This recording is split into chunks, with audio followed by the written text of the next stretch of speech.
Oh, hey guys, let me just mark my page real quick.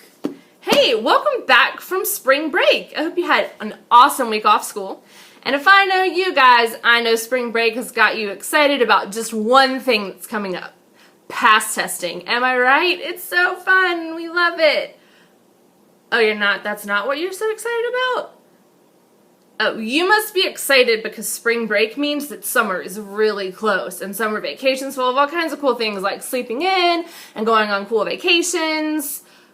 Oh, you don't get to choose your vacation. Oh, that's true. I guess you just have to go wherever your mom or dad tells you to go because you can't drive. And I'm guessing they're not just handing over their credit cards to let you book plane flights to wherever you feel like going. Well, what if I told you that at least one vacation you went on this summer would be totally and completely up to you? And you wouldn't even have to worry about paying for it because Chapin Middle School was totally going to foot the bill. That's pretty exciting, right? Well, I misspoke a little bit because it can't be anywhere, but you do have 5 choices about really awesome trips you can take this summer. So I'm going to take my teacher hat off, put my travel agent hat on, and I'm going to walk you through the 5 choices that you've got. And then your language arts teacher is going to do all the final arrangements. Are you ready to hear about your choices? I'm pretty excited. Okay, let's do this. Choice number 1 is Guitar Notes by Mary Amato. So, in Guitar Notes, you've got the story of these 2 students, Trip and Layla. Layla, super smart, straight-A student, plays the cello and is crazy good at it. She's, that kid that every grown-up thinks is amazing because she's got it all together and she's so young and she's so talented and she's got such a bright future. But she's also got a secret, and that's the fact that, yeah, she might be crazy good at playing the cello, but she doesn't crazy love playing the cello and kind of wishes she could try something else with her life. But she's too afraid to say anything because she doesn't want to basically disappoint every single person who she knows. On the other side of that, we've got Trip. Trip doesn't play the cello. He plays the guitar. And he loves the guitar pretty much, well, as much as Lila doesn't love the cello. But Trip loves the guitar so much that he starts doing really bad in school. And we know what happens when you start doing really bad in school, right? Parents. So his mom comes in, takes away the guitar, locks it up in a super secret place, and tells him he can't get it back till he pulls up his grades. So then he does a whole bunch of things to try and get back at his mom. Some of them are pretty creative, and some of them are pretty funny. I'm not going to tell you what they are because you're going to need to read the book to find out. But suffice it to say, he's got some pretty ingenious ideas.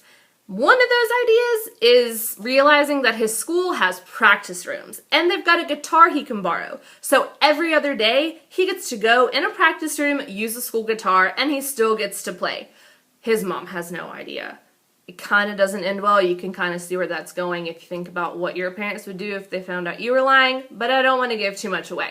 So he's in there every other day. On the days when he's not there, Lila's in the room, and she's supposed to be practicing her cello.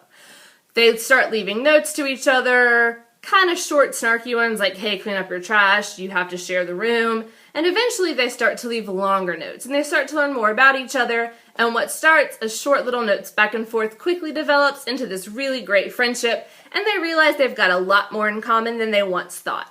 It's a really lovely read if you're into realistic fiction or you like music. I'd highly recommend it. The cover looks kind of girly, but it's not really a cute, girly book. So if you're a guy, maybe get it and put a cover on it or something, or just read it at home in your room. Anyway, it's about 304 pages. Really great. Love it. Guitar Notes, go. Choice number 2 is The Ghost of Greylock by Dan Pawlowski. Trip number 2 is The Ghost of Greylock. It comes in at about 277 pages. It's scary. And by scary, I mean after I read this one part, I had to turn on all the lights in my apartment and leave them on for a really long time before I calmed down enough to go to bed scary. I did check with some of my students who also read the book, and they assured me it didn't scare them nearly as much as it scared me. So I guess this is one of those things you can just chalk up to the fact that I'm pretty lame and very easy to frighten. Anyway, if you're into ghost stories, this could very well be the book for you. It's a story about a kid named Neil. Neil and his sister Bree have been sent to live with their aunts for the summer while their parents are kind of working through some issues. I don't know about you guys, but I feel like if you're in a book and you get sent to live with your crazy aunts for the summer, that just means something weird's going to happen to you. Anyway, Neil doesn't seem to know that, so when he hears about Greylock, an old asylum in this town where his aunts lived, that was closed because of some mysterious deaths of some of the patients, he gets really excited and wants to check it out because he heard the reason they died was because this crazy lady named Nurse Janet killed them, and her ghost is still haunting Greylock. So he and his sister decide they're going to sneak in. Sneaking into old abandoned buildings where people died is never a good idea. Unfortunately for Neil, he never got to see this video, so he and Bree have no idea they're about to do something very, very dangerous. They bring 2 friends along and sneak into Greylock anyway, even though it's not the best idea. Some scary stuff happens to them while they're in there, but little do they know, even scarier stuff is going to start happening once they make it out. I'm talking ghosts, coming in haunting your nightmares, all kinds of scary stuff. They start to do some research about Greylock and some of the patients, and they discover something really crazy. I don't want to give too much away, but I will say it has to do with the murder and them trying to solve and figure out who really killed this patient at Greylock. It's got a huge twist at the end. It's pretty intense, pretty scary, but if you're into sort of horror, action, thrilling stuff, Ghosts of Greylock is probably the choice for you. Choice 3 is Lincoln's Grave Robbers by Steve Schenken. So the cool thing about Lincoln's Grave Robbers is that it gives you the chance to hop in the TARDIS or the time machine of your choice, go back in time to the late 1800s into Illinois, where you meet this group of guys who's decided they're going to try and steal Abraham Lincoln's body. Yeah, that Abraham Lincoln. Tall, president, freed the slaves, got shot in the theater, that Abraham Lincoln. Why do they want to steal his body, you might ask? Good question. See, these guys were counterfeiters, aka they made their money by printing a bunch of fake money. And in order to print fake money, you have to have a really good engraver. Their engraver got caught, arrested, and thrown in jail. Basically, that meant they couldn't print any more fake money until he got out of jail. They thought the best way to get him out of jail early would be by breaking into Abraham Lincoln's tomb, stealing his body, and holding it for ransom. Yes, they actually thought they could steal the president's body and then their friend would get out of jail. They were making their money by printing fake money, so I guess we shouldn't be surprised they were going to do something a little morally curious, aka not good. Anyway, this book is actually nonfiction, and it tells the real true story of the guys who tried to do that, plus the guys who worked for the Secret Service that tried to stop them. Fun fact, the Secret Service was actually started to try and stop money counterfeiting. I didn't know that until I read this book. I also had no idea that people tried to steal Abraham Lincoln's body until I read this book, and now I've been casually dropping that fact into conversation and impressing all of my friends with my great newfound historical knowledge.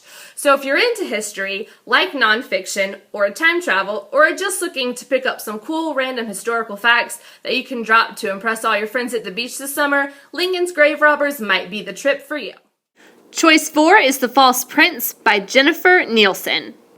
So, The False Prince, probably one of the more action-packed choices that we've got for our summer vacations this year. It also happens to be the longest, coming in at 355 pages. False Prince is the story of this orphan named Sage. He's just hanging out doing his orphan thing when this guy Connor comes along and buys him from his orphanage and throws him into a cart with a couple of other kids who are about his age who look a lot like him.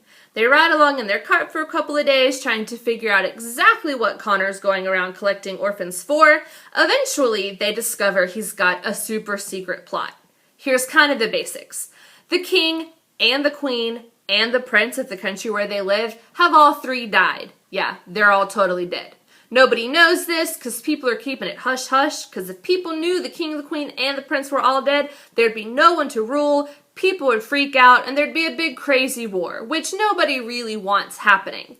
So, Connor has this plan. He's gonna groom these orphans that he's found and get one of them to become the lost Prince Jaren.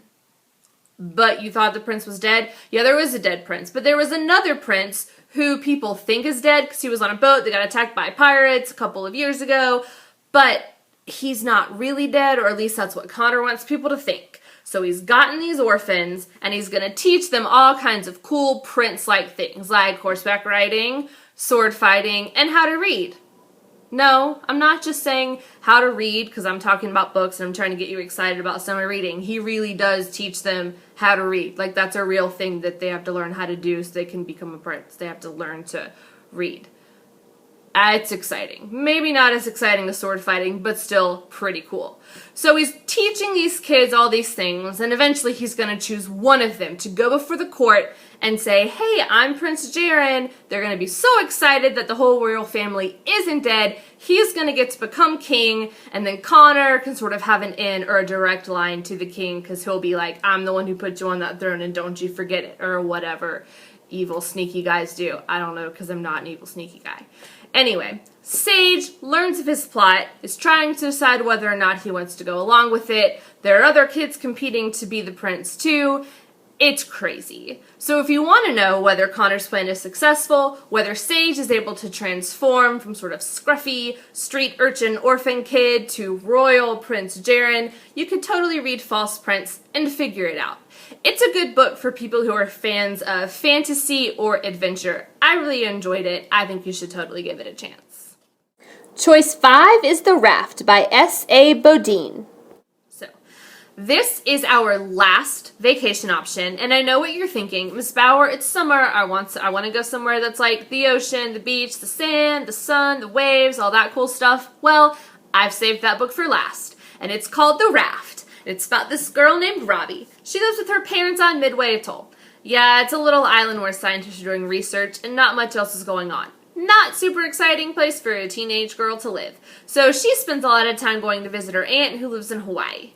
And one day when she's flying from Hawaii back home to her little science island, her plane crashes. She finds herself stranded in the middle of an ocean, in a raft, with no water, and only a bag of Skittles, which as far as I'm concerned is maybe worse than having no water because Skittles are the most disgusting candy ever.